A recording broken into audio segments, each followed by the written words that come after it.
Now next and last concentration term is percentage representation. इसको हम लोग पढ़ने जा रहे हैं कि परसेंटेज के टर्म्स में हम लोग कंसंट्रेशन को कैसे रिप्रेजेंट करेंगे किसी सॉल्यूशन का। तो पहला है मास परसेंटेज। मास परसेंटेज का मीनिंग हुआ percentage mass of solute. Mass percentage of solution का मीनिंग हुआ percentage mass of solute in solution. तो percentage mass of solute is equal to होगा mass of solute by mass of solution into 100। इस चीज को हम लोग लिख सकते हैं परसेंटेज मास ऑफ, इसको ऐसे में लिखा जा सकता है percentage mass of solution. Percentage mass of solution का मतलब हुआ मास परसेंटेज ऑफ सॉल्यूट। तो इसका भी यही आंसर होगा mass of solute by mass of solution into 100। लेकिन इस मास परसेंटेज को हम लोग एक और वे से रिप्रेजेंट कर सकते हैं, और उस रिप्रेजेंटेशन को आप देखो हम लोग ऐसे भी लिख सकते हैं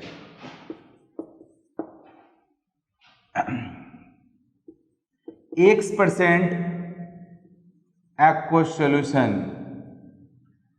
X% mass by mass aqueous solution लिख सकते हैं, और ऐसे भी लिख सकते हैं X% aqueous solution by mass. ये भी मास परसेंटेज का रिप्रेजेंटेशन है। इसका मीनिंग हुआ X gram solute is present in 100 gram solution. Means X% mass by mass. Mass by mass का मीनिंग हुआ सॉल्यूट का भी मास, सॉल्यूशन का भी मास। X% mass by mass aqueous solution का मीनिंग हुआ X gram solute is present in 100 gram solution. इसको हम लोग ऐसे भी लिख सकते हैं X% aqueous solution by mass both have same meaning and meaning is this: X gram solute is present in 100 gram solution। अब दूसरा परसेंटेज रिप्रेजेंटेशन है, उसको हम बोलेंगे volume percentage. Volume percentage of solution, percentage volume of solution is equal to volume of solute by volume of solution into 100। अब इसको हम लोग इस वॉल्यूम परसेंटेज को परसेंटेज वॉल्यूम, इसे आप लिखा परसेंटेज वॉल्यूम परसेंटेज सॉल्यूशन लिखा हुआ है, इसको आप लिख सकते हो percentage volume of solute, percentage volume of solute. इसका ही मीनिंग यही हुआ volume of solute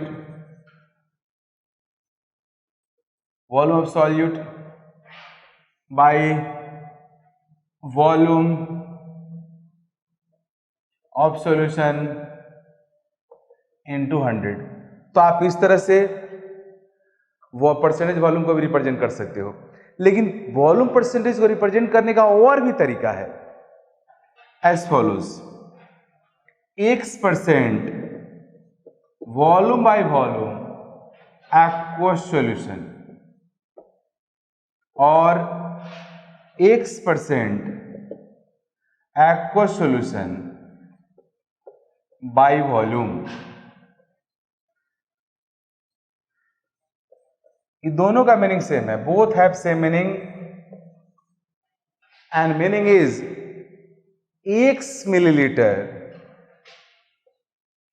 X milliliter solute is present in 100 milliliter solution। Means X millilitre solute 100 millilitre solution में प्रेजेंट है। इसका मतलब यही हुआ। अब वॉल्यूम बाई वॉल्यूम क्यों करते हैं? तो इसका मीनिंग हुआ कि सॉल्यूट का ही वॉल्यूम और सॉल्यूशन का ही वॉल्यूम। तो यह हुआ आपका वॉल्यूम परसेंटेज। इस तरह से हम लोग वॉल्यूम परसेंटेज को रिप्रेजेंट कर सकते हैं।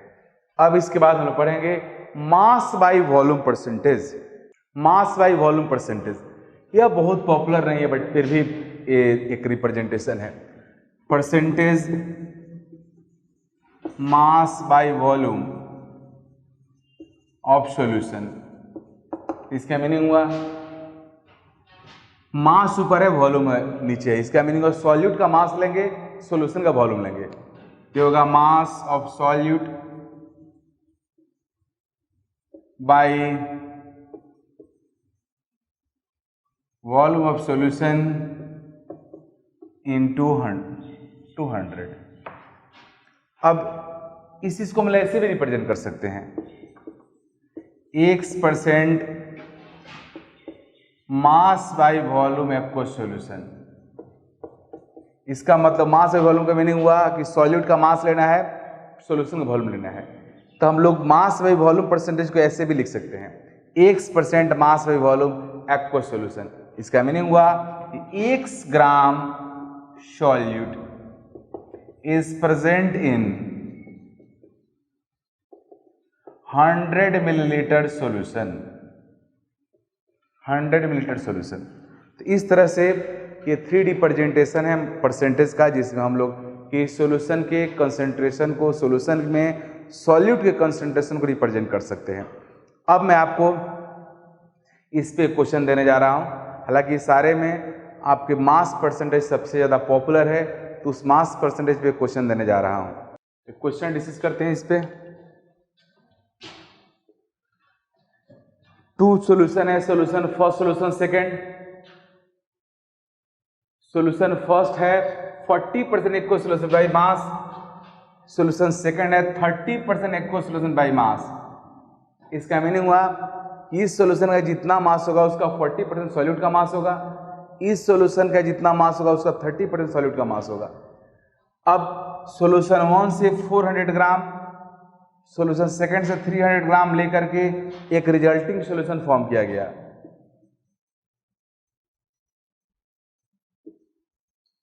और इस रिजल्टिंग सॉल्यूशन का हमें मास परसेंटेज निकालना है, यही निकालना है। रिजल्टिंग सॉल्यूशन का मास परसेंटेज पता होने के लिए आपको रिजल्टिंग सॉल्यूशन का टोटल मास पता होना चाहिए, जो कि पता है 400 इससे आया, 300 इससे आया, टोटल मास ऑफ सॉल्यूशन हो गया 700। अब आपको यह पता चल जाए कि रिजल्टिंग सॉल्यूशन में सॉल्यूट का मास कितना है, तो इजीली मास परसेंटेज कैलकुलेट हो जाएगा। तो ये देखो मैं कैसे करूंगा।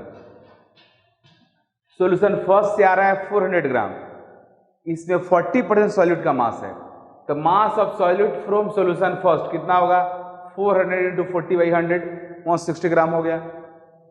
सॉल्यूशन सेकंड से देखते हैं कितना मास आ रहा है सॉल्यूट का, तो 300 ग्राम आ रहा है सॉल्यूशन सेकंड से, और इसमें 30% सॉल्यूट का मास है, तो मास of solute from solution second ये होगा 300 इंटू 30/100 मीन्स 90 ग्राम।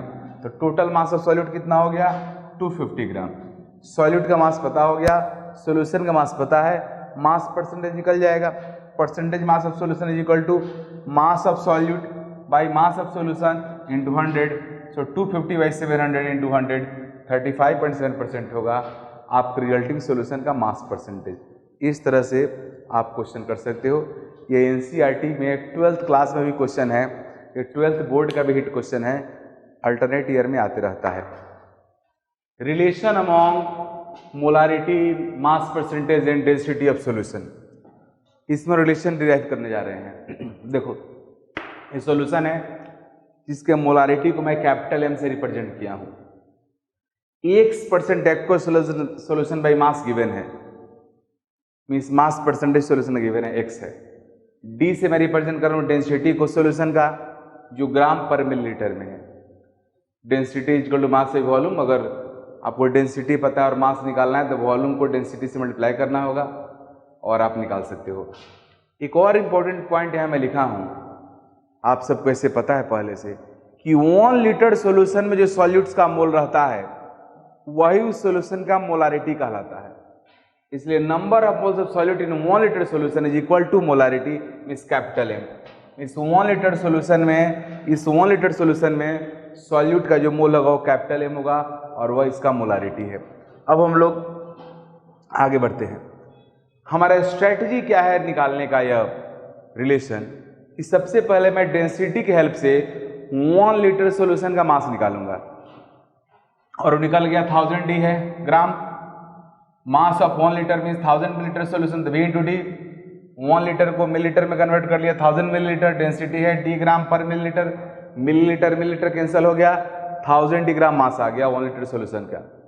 अब इसमें 1% मास सॉल्यूट का है, तो मास of solute in 1 litre solution कितना हो जाएगा 1000 डी इंटू x/100, कैंसिल करने के बाद 10xd आ गया, 10xd ग्राम हुआ आपकी 1 लीटर सॉल्यूशन में सॉल्यूट का मास।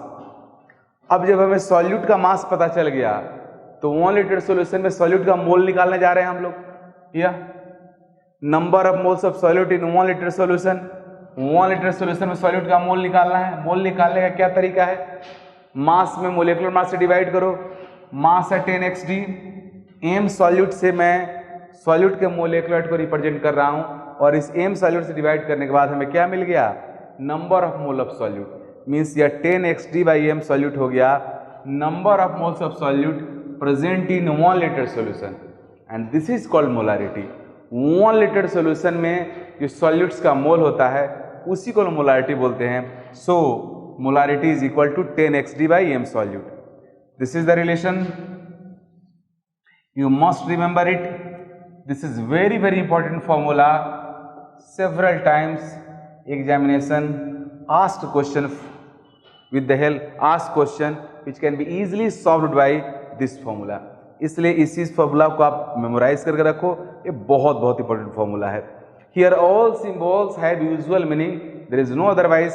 Capital M molarity of solution, X mass percentage, D density of solution in gram per milliliter, M solute molecular weight of solute and 10:10। तो इस तरह से आप इस फॉर्मूला को याद रख सकते हो। अब इस फॉर्मूला पे हम लोग क्वेश्चन करने जा रहे हैं। देखो question, this is very important question as regard academic exam is concern as well as entrance exam is concern. इस तरह का पैटर्न क्वेश्चन आता है हमेशा। क्वेश्चन है 63% aqueous solution of HNO3 by mass is given, solution का density है 1.2 ग्राम पर मिलीलीटर, बोलता है मोलारिटी निकालो। फॉर्मूला वही, मोलारिटी इज 10xd/m सॉल्यूट,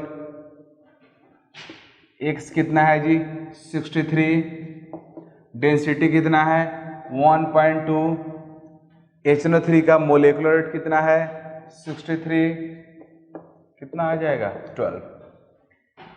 इस तरह से आप क्वेश्चन कर सकते हो। तो जो भी क्वेश्चन इस रिलेशन पे आएगा उसको आप सॉल्व कर सकते हो। और आगे जेईई मेन, नीट में बहुत सारा इस तरह क्वेश्चन आता है। जेईई एडवांस में लिटिल बिट डिफिकल्ट आता है, बट जेईई मेन और नीट में इस पैटर्न का क्वेश्चन बहुत सारा आता है, इसको आप कर सकते हो। Some important facts about molarity and normality. हम लोग कंसंट्रेशन टर्म्स कंप्लीटली पढ़ लिए हैं, अब उसके कुछ फीचर्स का स्टडी करेंगे और इस पे कुछ क्वेश्चंस करेंगे।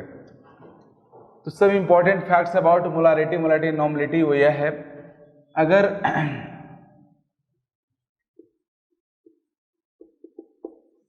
किसी सॉल्यूशन का मोलारिटी अगर 1 है, सॉल्यूशन का मोलारिटी अगर 1 है तो उस सॉल्यूशन को बोलते हैं molar solution.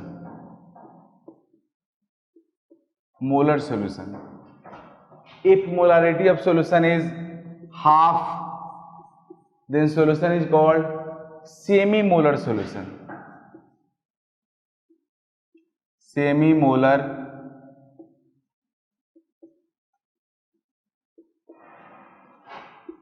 if molarity is 1/10 then solution is called decimolar solution.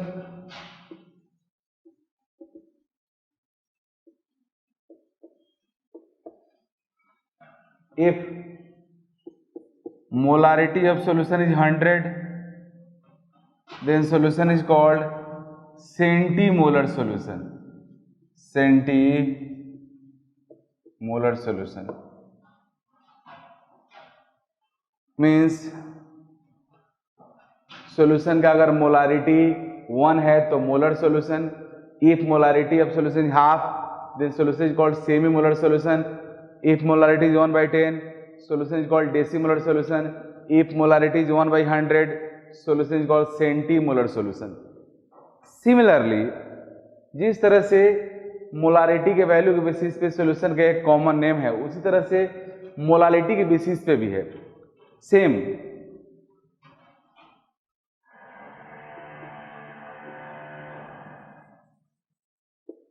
Molality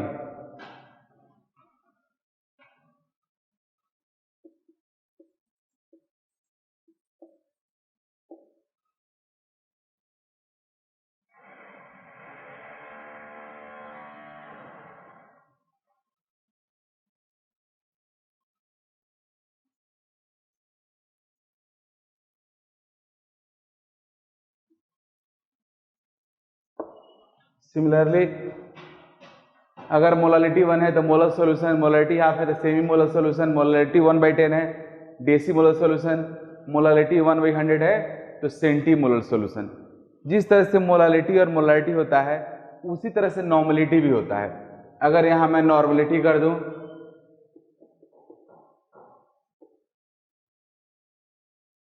normality अगर सॉल्यूशन का नॉर्मलिटी 1 है तो बोलेंगे normal solution, normal solution, normal solution. If normality is half then solution is called semi normal solution. If normality is 1/10 then solution is called deci normal.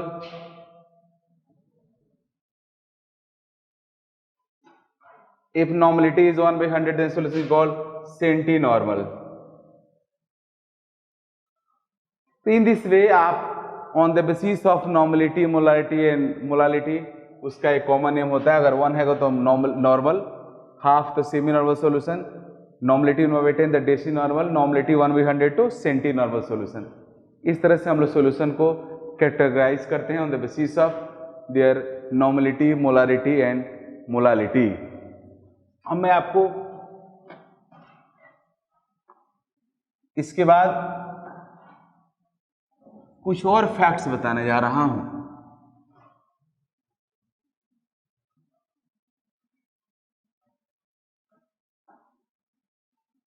Millimole and mole of solute. Millimole and mole of solute of A solution. अब तक मैं आपको यह पढ़ाया हूं किसी solute का, किसी कंपाउंड का मोल कैसे निकालोगे. तो given mass by molecular mass करके आप मोल निकाल लोगे. लेकिन अब मैं बताने जा रहा हूं कि किसी कंपाउंड का, किसी सॉल्यूट का अगर सॉल्यूशन गिवन है तो उसके सॉल्यूशन से सॉल्यूट का मोल कैसे निकालोगे. मींस मोलारिटी के हेल्प से हम लोग कैसे निकालेंगे अब मैं number of mole of solute, वो मैं बताने जा रहा हूं. तो molarity is equal to number of moles solute by volume of solution in liter. This is the formula of molarity. अब आप किसी कंपाउंड के सॉल्यूशन का मोलारिटी अगर पता है, आपको सॉल्यूशन का वॉल्यूम पता है, then you can calculate number of moles of solute. तो number of mole of solute क्या होगा. Number of moles of solute is equal to molarity into volume in litre. किसी सॉल्यूशन से सॉल्यूट का number of mole calculate करना है तो आप उस सॉल्यूशन के मोलारिटी में उस सॉल्यूशन के वॉल्यूम से मल्टीप्लाई करो, जो आंसर आएगा वो होगा सॉल्यूट का नंबर ऑफ मोल. अब होता क्या है कि केमिस्ट्री के बहुत सारे क्वेश्चंस में हम लोग वॉल्यूम मिलीलीटर में यूज करते हैं. उसके पीछे रीजन भी है, क्योंकि केमिस्ट्री में जो केमिकल्स इस्तेमाल होता है उसका वेरी स्मॉल अमाउंट लिया जाता है, क्योंकि केमिकल हाईली रिएक्टिव होता है. अगर ज़्यादा अमाउंट, लीटर एक बड़ा यूनिट है, अगर उसमें अगर आप वॉल्यूम लेते हो तो केमिकल के बीच का अगर रिएक्शन एक्सप्लोसिव हुआ तो डेंजरस हो सकता है. इस वजह से केमिकल्स के वॉल्यूम को हम लोग मिलीलीटर में लेते हैं. तो अगर वॉल्यूम को मिलीलीटर में लिया जाता है तो नंबर ऑफ मोल निकालने के लिए आपको मिलीलीटर को फिर लीटर में कन्वर्ट करना पड़ता है. Then you can calculate number of moles. तो साइंटिस्टों ने क्या किया कि वॉल्यूम को मिलीलीटर में ही रख लिया। अगर आप वॉल्यूम को मिलीलीटर में रखोगे तो number of moles number of millimole बन जाएगा। मींस नंबर ऑफ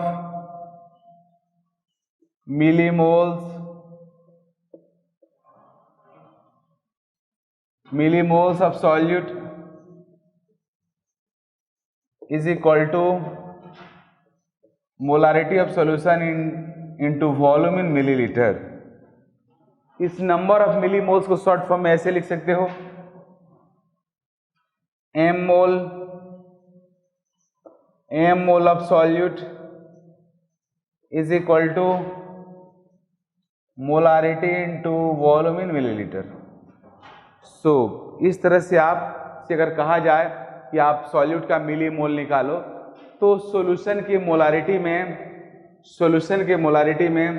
सॉल्यूशन के जो वॉल्यूम होगा उस वॉल्यूम को अगर आप मिलीलीटर में रख के मल्टीप्लाई करोगे तो नंबर ऑफ मिलीमोल मिलेगा, लीटर में रखोगे तो नंबर ऑफ मोल मिलेगा। मीन्स मैं अब तक आपको यह बताया you can calculate number of moles of solute from their solution.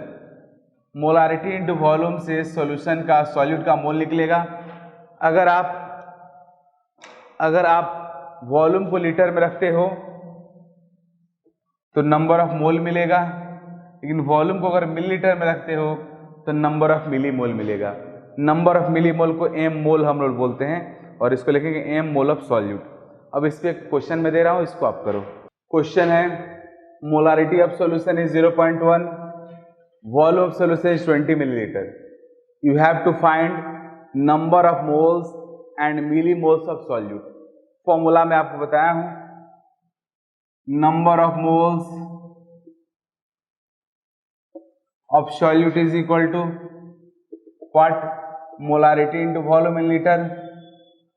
Molarity कितना है 0.1, वॉल्यूम कितना है 20 मिलीलीटर। मिलीलीटर को लीटर में कन्वर्ट करने के लिए 1000 से डिवाइड करेंगे तो 10 का पावर -3 से मल्टीप्लाई हो जाएगा। ये आपका हो गया 0.82 इंटू 10 टू द पावर -3। अब मिलीमोल निकालते हैं। मिलीमोल को शॉर्ट फॉर्म में m मोल लिखते हैं। m mole of solute is equal to molarity into volume in millilitre. Molarity 0.1, volume कितना है 20, कितना हो गया जी 2। आप एक और बात, अगर आपको किसी का मिलीमोल पता है तो मोल निकालने के लिए 1000 से आप डिवाइड करोगे, और किसी का मिलीमोल पता है, किसी का मोल पता है और मिलीमोल निकालना है 1000 से आप मल्टीप्लाई करोगे। मीन्स आप सॉल्यूट का जो नंबर ऑफ मोल है इसमें 1000 से मल्टीप्लाई कर दोगे तो मिलीमोल बन जाएगा, और मिलीमोल को 1000 डिवाइड कर दोगे तो मोल बन जाएगा। इस तरह से आप कैलकुलेट कर सकते हो। जिस तरह से मैं आपको पढ़ाया मिलीमोल और मोल, ठीक उसी तरह से if normality of solution is given then you can calculate number of equivalent and number of milliequivalent of a solute. Normality से हम लोग नंबर ऑफ इक्विवेलेंट कैलकुलेट कर सकते हैं। Normality is equal to number of equivalent of solute by volume of solution litre. अब आपको similarly यहाँ भी number of equivalent of solute अगर आपको निकालना हो तो नॉर्मलिटी में आप वॉल्यूम से मल्टीप्लाई करोगे, निकल गया नंबर ऑफ इक्विवेलेंट। लेकिन अगर नंबर ऑफ मिली इक्विवेलेंट निकालना हो तो वॉल्यूम को मिलीलीटर में नहीं, इस वॉल्यूम को लीटर के जगह पे मिलीलीटर में लेंगे। जब वॉल्यूम को मिलीलीटर में लोगे तो नॉर्मलिटी से मल्टीप्लाई करने के बाद number of milliequivalent of solute मिलेगा, और नॉर्मलिटी को अगर वॉल्यूम से मल्टीप्लाई करोगे जो वॉल्यूम लीटर में होगा तो आपको number of equivalent of solute मिलेगा। नंबर ऑफ मिली इक्विवेलेंट को हम लोग एम इक्विवेलेंट भी लिखते हैं। आगे चल के मैं शॉर्ट फॉर्म में ऑलवेज एम इक्विवेलेंट भी लिखूंगा। M equivalent means milli equivalent. तो कितना हो गया जी, normality into volume in millilitre. अब इस पे क्वेश्चन करते हैं। Question is 0.1 normality aqueous phosphorus solution is given, volume of solution is 100 milliliter. We have to calculate number of equivalent and milli equivalent. तो देखो फॉर्मूला हमारे पास है, नंबर ऑफ इक्विवेलेंट निकालने का फॉर्मूला क्या है, यहीं पे फॉर्मूला है जी। Number of equivalent number of nucleotide का फॉर्मूला है, नॉर्मेलिटी कितना है यहाँ पे 0.1, मैंने पुट कर दिया 0.1 यहाँ पे, नंबर ऑफ 0.1 नॉर्मेलिटी है, वॉल्यूम कितना है 100 मिलीलीटर, तो 100 इंटू 10⁻³ बिकॉज मिलीलीटर को लीटर में कन्वर्ट करने के लिए 1000 से डिवाइड करते हैं, 1000 से डिवाइड करने का मीनिंग हुआ 10⁻³ से मल्टीप्लाई करना, सो हो गया, तो आंसर विल बी, ये आपका हो गया 10⁻²। अब नंबर ऑफ मिली इक्विवेलेंट निकालना है, तो normality into volume in millilitre, तो वॉल्यूम कितना है जी 100 मिलीलीटर, तो कितना हो गया 10। तो इस तरह से आप number of milliequivalent and number of equivalent of a compound can को कैलकुलेट कर सकते हो फ्रॉम सॉल्यूशन। सो किसी कंपाउंड का सॉल्यूशन गिवन है, नॉर्मेलिटी उसका गिवन है, तो आप सॉल्यूशन की हेल्प से उस सॉल्यूशन के सॉल्यूट के number of equivalent and number of milliequivalent को आप कैलकुलेट कर सकते हो। Now I am going to discuss normality and molarity of resulting solution. Means two solution को मिक्स करने के बाद जो रिजल्टिंग सॉल्यूशन फॉर्म होगा, उस रिजल्टिंग सॉल्यूशन का मोलारिटी नॉर्मेलिटी कैसे कैलकुलेट करेंगे। मैं यहाँ पे मोलारिटी बता रहा हूँ, आप इस तरह से नॉर्मेलिटी भी कैलकुलेट कर सकते हो। लेकिन रिजल्टिंग सॉल्यूशन, जब टू सॉल्यूशन को आप मिक्स करते हो तो उसका दो केस होता है। First case, when both mixing solutions have identical nature, means दोनों सेम टाइप के सॉल्यूशंस को आप मिक्स करते हो, आइदर दोनों एसिड को या बेसिक हो। और दूसरा केस होगा when both solutions are different, means different का मीनिंग हुआ कि एक एसिडिक हो तो दूसरा बेसिक हो। यहां पे आप देखिए case first, when both solutions have same nature, means either acidic और बेसिक। केस सेकंड में बताऊंगा when both solutions have different nature, that means one will be acidic and other will be basic. अब यहां पे मैं दो solution ले रहा हूं, means we have two solutions, this is solution first, this is solution second, both have same nature. M1 molarity of solution first, M2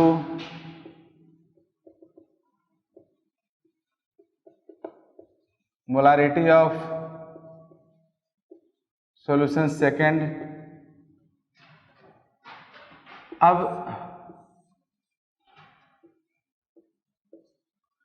V1 volume मैंने इस सॉल्यूशन फर्स्ट से लिया और V2 वॉल्यूम सॉल्यूशन सेकंड से लिया, means solution first का V1 volume solution second के V2 volume के साथ इंटरमिक्स किया गया, and after mixing these volumes now we have a resulting solution.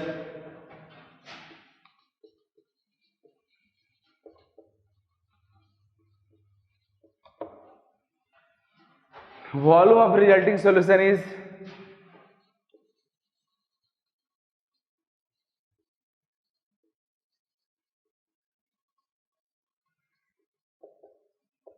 V1 plus V2। हमारा क्वेश्चन यह है कि इस रिजल्टिंग सॉल्यूशन का हमें निकालना है मोलारिटी। रिजल्टिंग सॉल्यूशन का मोलारिटी कैलकुलेट करना है। रिजल्टिंग सॉल्यूशन का वॉल्यूम है V1 plus V2।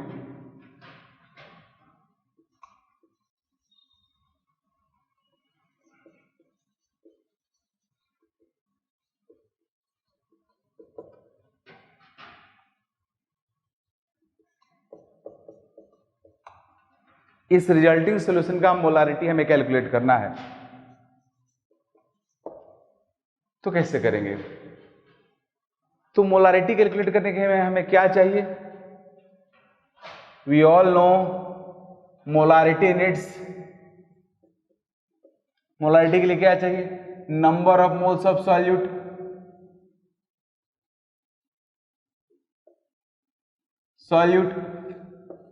Bye volume in litre.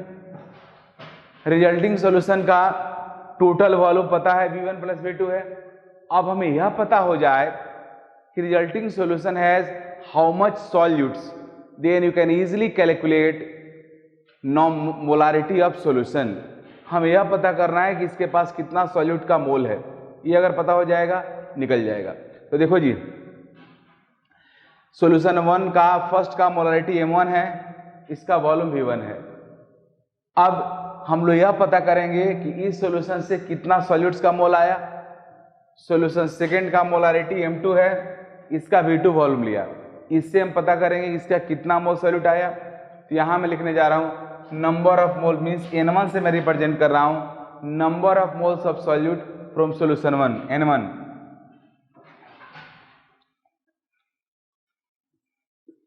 n1 से मैं रिप्रेजेंट कर रहा हूं n1 number of moles of solute from solution first. Solution first से n1 सॉल्यूट आया, तो n1 किसके इक्वल होगा जी? n1 is equal to m1 v1, मैं आप सबको बताया हूं number of moles of solute किसके इक्वल होता है? Molarity into volume. तो n1 सॉल्यूट का मोल है जो सॉल्यूशन फर्स्ट से आया, तो n1 is equal to what? m1 v1। Similarly मैं n2 से रिप्रेजेंट कर रहा हूं number of moles of solute from solution second, तो n2 कितना होगा? सॉल्यूशन सेकेंड का मोलारिटी m2 है, सॉल्यूशन सेकेंड से जो वॉल्यूम टेक किया गया है वो आपका v2 है, सो n2 will be m2 v2। तो इस तरह से हमें पता चल गया कि हमारे रिजल्टिंग सॉल्यूशन में टोटल मोल्स कितना है। तो टोटल मोल्स कितना हो गया? Total moles of solute, total moles of solute कितना हो गया? ये हो गया n1 प्लस n2। तो अब हम लोग आराम से कैलकुलेट कर सकते हैं अपने रिजल्टिंग सॉल्यूशन का molarity. Molarity of resulting solution will be total moles of solute by total volume of solution, means n1 plus n2 by v1 plus v2, और n1 प्लस n2 इक्वल होगा m1 v1 plus m2 v2 bye v1 plus v2। तो इस तरह से formula हुआ resulting solution का molarity निकालने का। लेकिन यहां मैं वन थिंग मेंशन करना चाहूंगा कि अगर सॉल्यूशन का वॉल्यूम मिलीलीटर में गिवन है तो आप उस मिलीलीटर को लीटर में कन्वर्ट करने की कोशिश नहीं करो, क्योंकि इसकी जरूरत ही नहीं है, क्योंकि वॉल्यूम ऊपर भी है वॉल्यूम नीचे भी है। हाँ, एक बात का ख्याल रखना होगा कि यूनिट दोनों ही सॉल्यूशन के वॉल्यूम का सेम होना चाहिए। अगर यह मिलीलीटर में है तो भी मिलीलीटर में होना चाहिए। अगर v1 मिलीलीटर में लिया v2 को लीटर में लोगे तो रॉन्ग हो जाएगा, बट दोनों का यूनिट सेम होना चाहिए, कोई फर्क नहीं पड़ेगा, क्योंकि वॉल्यूम ऊपर नीचे दोनों साइड से है, मींस न्यूमरेटर डिनोमिनेटर दोनों में वॉल्यूम है, तो वॉल्यूम का जो भी यूनिट होगा कैंसिल आउट हो जाएगा और आपका आंसर करेक्ट आएगा। तो इस चीज को आप ध्यान में रखना, मींस मिलीलीटर को यहाँ पे लीटर में कन्वर्ट करने की कोई जरूरत नहीं है। डायरेक्टली आप इस तरह से टू सॉल्यूशन को मिक्स करके एक रिजल्टिंग सॉल्यूशन बना रहे हो तो उसके मोलारिटी को आप कैलकुलेट कर सकते हो if both mixing solutions have similar nature. अब इस पे एक मैं न्यूमेरिकल आपको दे रहा हूं। Now question is 30 milliliter of 0.2 molarity HCl solution is mixed with 70 milliliter of 0.3 molarity H2SO4 solution. Find molarity of resulting solution. We know formula. Molarity is equal to m1 v1 plus m2 v2 by v1 plus v2. Put कर दो। m1 0.2, v1 30, m2 0.3, v2 70 by v1 plus v2 100. यह 6 plus 21/100 means 27/100 means 0.27. So in this way you can calculate molarity of this resulting solution. Now I am going to discuss case second, means mixing of those two solutions which have different nature, like one is acidic and other is basic. तो हम लोग case second discuss करने जा रहे हैं resulting solution का. Here both mixing solutions have different nature, means इस बार जिस टू सॉल्यूशन को मिक्स कर रहे हैं उसमें से वन अगर एसिडिक है तो अदर विल बी बेसिक. अब यहाँ पे टू डिफरेंट नेचर के सॉल्यूशन को मिक्स कर रहे हैं तो यहाँ पे केस थोड़ा डिफरेंट हो जाएगा. फर्स्ट केस से सेकंड केस थोड़ा डिफरेंट है, क्योंकि एसिड अगर बेस को आप मिक्स कर रहे हो तो एसिड बेस के बीच में आपस में रिएक्शन होता है. एसिड बेस को बेस एसिड को न्यूट्रलाइज करता है and all acid base reactions are called neutralization reactions. तो एसिड बेस के बीच में न्यूट्रलाइजेशन रिएक्शन होता है, मीन्स एसिड बेस को बेस एसिड को न्यूट्रलाइज करता है. इस वजह से यहाँ पे थोड़ा सा डिफरेंट सिचुएशन हो जाएगा. मीन्स टू डिफरेंट, मीन्स एक एसिडिक और एक बेसिक सॉल्यूशन को अगर आप मिक्स करोगे तो उस रिजल्टिंग सॉल्यूशन के मोलारिटी को आप डायरेक्टली कैलकुलेट नहीं कर सकते हो, आपको उसके नॉर्मलिटी को कैलकुलेट करना होगा और फिर रिजल्टिंग सॉल्यूशन के नॉर्मलिटी की हेल्प से मोलारिटी में कन्वर्ट कर सकते हो, जो फॉर्मूला मैं आपको पहले पढ़ा चुका हूं. तो इसलिए यहां पे मैं नॉर्मलिटी लिया, जबकि आपने देखा होगा कि फर्स्ट केस में मैं मोलारिटी लिया हूं, but here I am taking normality of both solution. Na से मैं रिप्रेजेंट कर रहा हूं normality of acidic solution, Nb से normality of basic solution, Va से मैं रिप्रेजेंट कर रहा हूं वह वॉल्यूम जो एसिडिक सॉल्यूशन का लिया गया है. मींस रिजल्टिंग सॉल्यूशन के फॉर्मेशन के लिए I have taken Va volume from acidic solution and Bb volume is taken from basic solution. अब ये इंफॉर्मेशन हो गया. इस इंफॉर्मेशन बेसिस में आगे बढ़ते हैं. अब जैसे ही आप एसिड को बेस से मिक्स करोगे इनके बीच में न्यूट्रलाइजेशन रिएक्शन होगा, और यहां मैं लिखा भी हूं acid base reaction is also called neutralization reaction. And इनका न्यूट्रलाइजेशन का जो कैरेक्टर है वो यह है कि one equivalent acid can neutralize one equivalent base and vice versa. Acid का वन इक्विवेलेंट बेस के वन इक्विवेलेंट न्यूट्रलाइज करेगा एंड वाइस वर्सा का मीनिंग हुआ कि बेस का वन इक्विवेलेंट भी एसिड के वन इक्विवेलेंट को न्यूट्रलाइज करेगा.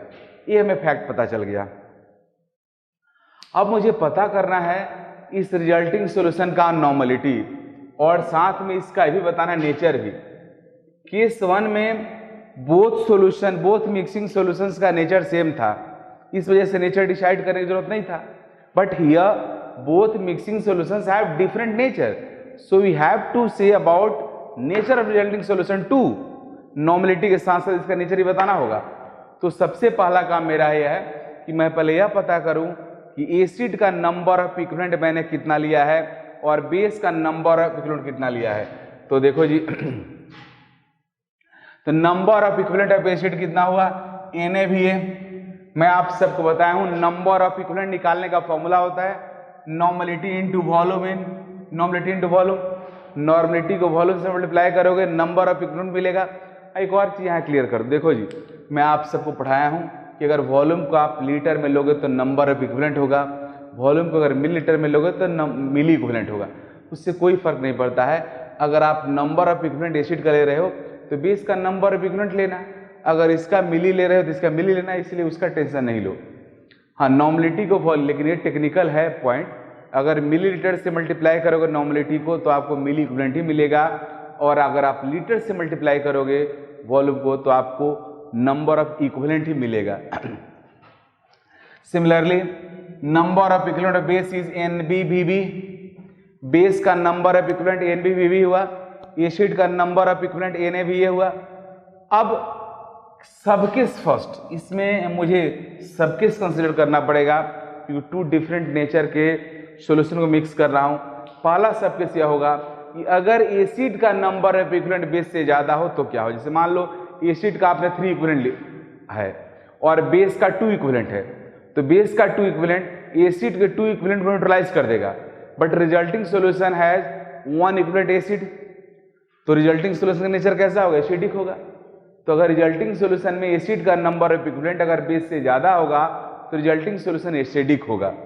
और वही यहाँ पे लिखा हुआ है, if NaVa is equal to greater than NbBb then resulting solution is acidic. And resulting solution का नॉर्मलिटी क्या होगा? तो नॉर्मलिटी निकालने का फॉर्मूला आपको मैं बताया हूं। नॉर्मलिटी इक्वल टू क्या होता है? Number of equivalent by volume.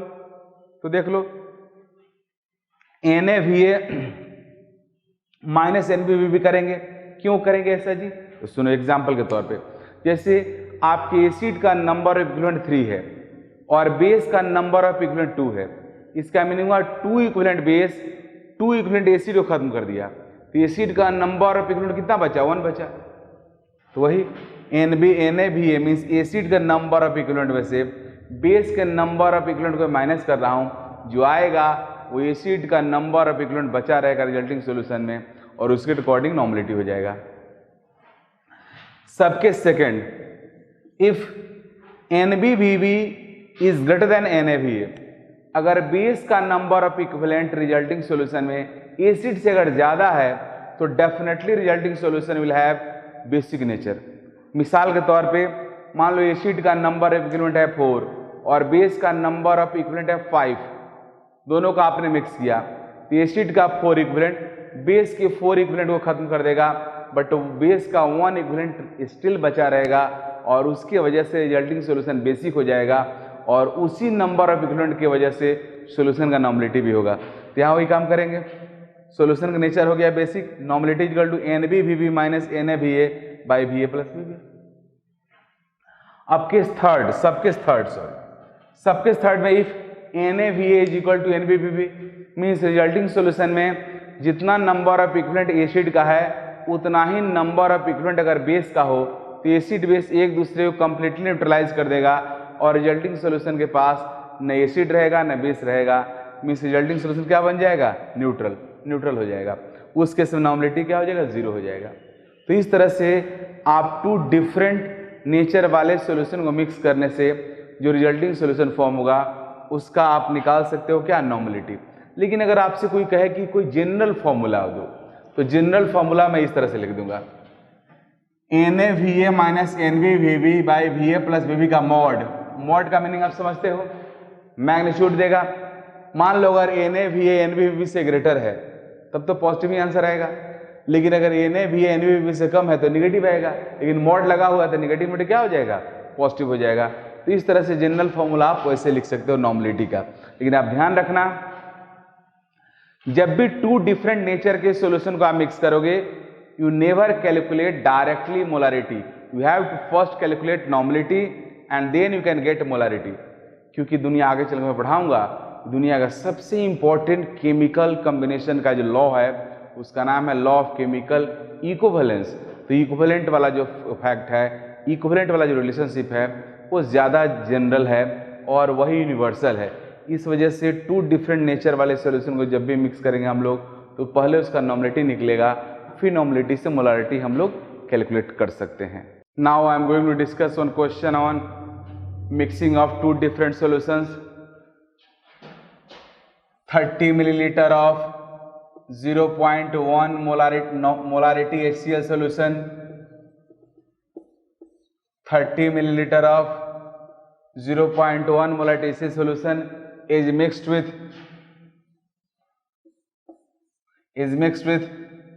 0.2 normality 70 milliliter of 0.2 normality NaOH solution means 0.1 molarity HCl solution का 30 मिलीलीटर 0.2 नॉर्मलिटी NaOH का 70 मिलीलीटर के साथ मिक्सअप किया गया है। इस रिजल्टिंग सॉल्यूशन का हमें नॉर्मलिटी कैलकुलेट करना है। Calculate normality of resulting solution, तभी मैं आपको फॉर्मूला बताया हूं।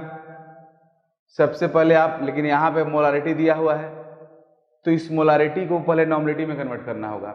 आप सबको मैं पढ़ाया हूं कि किसी मोलारिटी से नॉर्मलिटी बनाने के लिए हम लोग क्या करते हैं जी, n फैक्टर को मल्टीप्लाई करेंगे मोलारिटी में। Normality is equal to molarity into n factor. HCl का n फैक्टर क्या होगा 1, क्योंकि HCl एक एसिड है जिसके पास एसिडिक हाइड्रोजन 1 है, तो एसिड का एसिडिक हाइड्रोजन ही उसका n फैक्टर होता है, इसका n फैक्टर 1 है, इस वजह से इसका नॉर्मलिटी मोलारिटी के इक्वल ही हो जाएगा, मीन 0.1।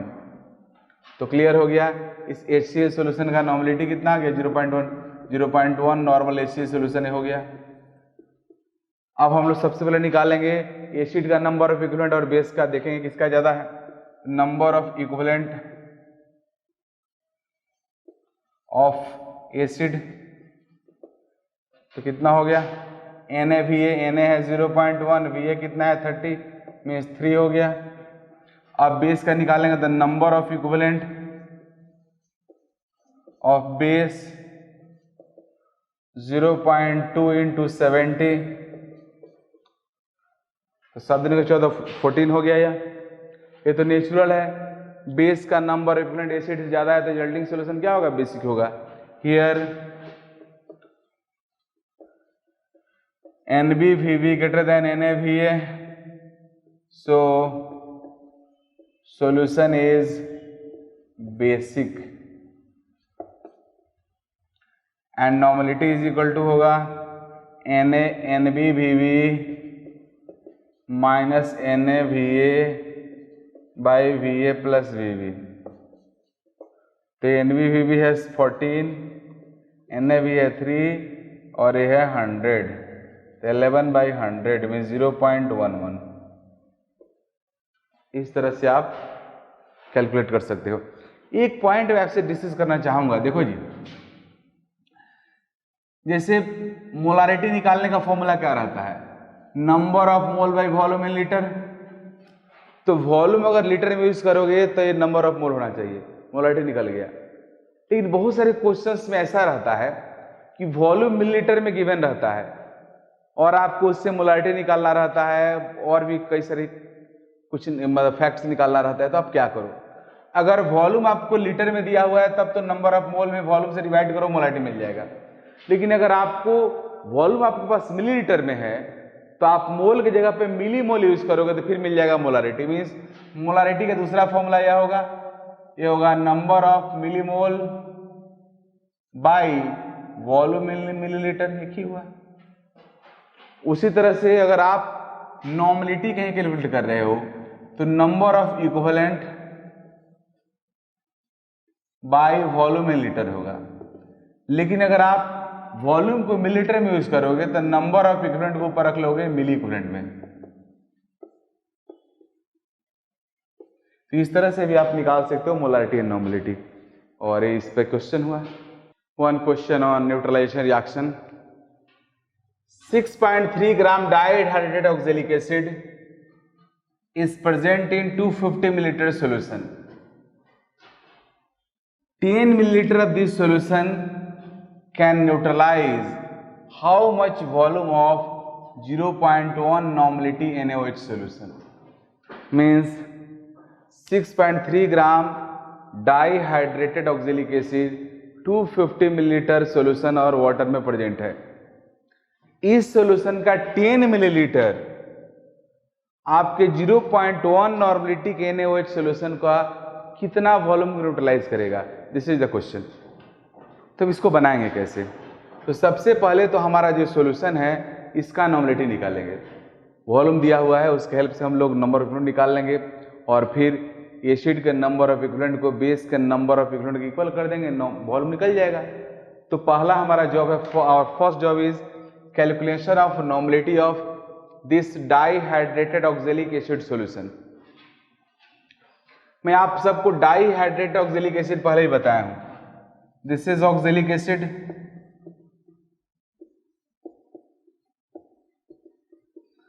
ऑक्सैलिक एसिड में 2 वाटर मॉलिक्यूल जब एसोसिएट हो जाता है तो उसको हम बोलते हैं dihydrated oxalic acid, means this becomes dihydrated oxalic acid.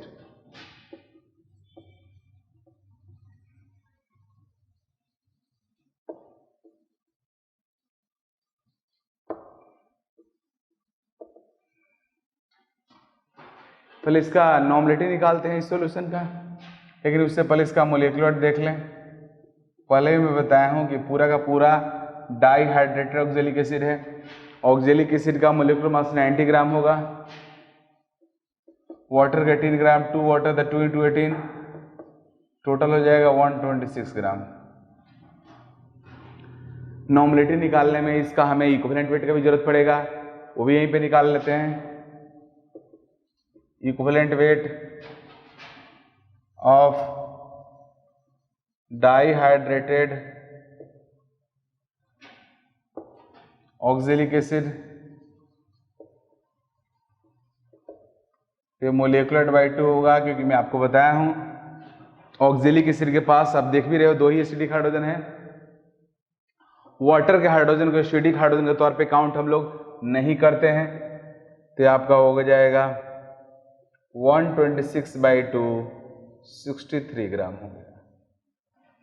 अब इसको नॉर्मलिटी निकालते हैं। यहाँ पे normality equal to mass of solute 6.3 gram, equivalent mass of solute 63 gram, volume of solution volume है 250 मिलीलीटर, मिलीलीटर लीटर में कन्वर्ट करेंगे 1000 डिवाइड करेंगे, 1000 ऊपर चला गया, कैंसिल होकर 4 हो गया, ये आपका 10 हो गया 0.4। तो हमारा इस एसिडिक सॉल्यूशन का नॉर्मलिटी 0.4 हो गया। अब हमें पता करना है कि इस सॉल्यूशन का 10 मिलीलीटर 0.1 नॉर्मलिटी सॉल्यूशन है कितने मिलीलीटर को न्यूट्रलाइज करेगा। तो मान लेते हैं यहां पे फॉर कंप्लीट न्यूट्रलाइजेशन या फॉर न्यूट्रलाइजेशन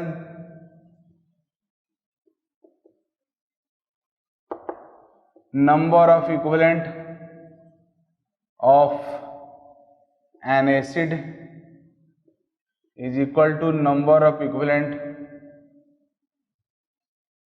ऑफ बेस।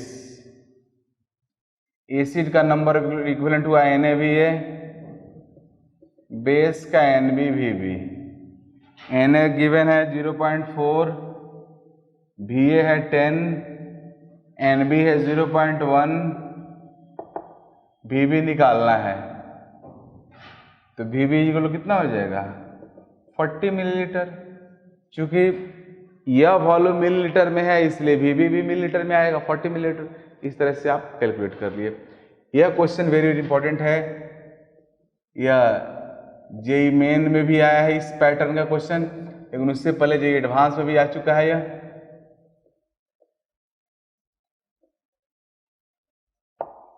और यह नीट में भी आ चुका है। पहले पूछा एडवांस, फिर जेईई मेन और फिर नीट। तो इस तरह से पैटर्न क्वेश्चन है, इस टाइप का क्वेश्चन रेगुलरली आते रहता है, आप इस बात को समझ लो। इस तरह से मैं आपको पूरा का पूरा कंसंट्रेशन टॉपिक को पढ़ा दिया, कंसंट्रेशन ऑफ सॉल्यूशन। लेकिन इस पे कुछ कॉम्पिटिटिव एग्जाम्स का क्वेश्चन किस तरह से आता है एक समराइज वे में, और जो इंपॉर्टेंट क्वेश्चन क्या हो सकता है, किस तरह क्वेश्चन आ सकता है जेईई मेन का, नीट का, फिर एडवांस पे किस तरह से क्वेश्चन आता है, उसका मैं एक और लेक्चर लूंगा, एक वीडियो बनाऊंगा जिसमें उस तरह के इंपॉर्टेंट क्वेश्चंस को मैं डिस्कस करूंगा। लेकिन ऐसे कंसंट्रेशन टॉपिक कंप्लीट हो गया।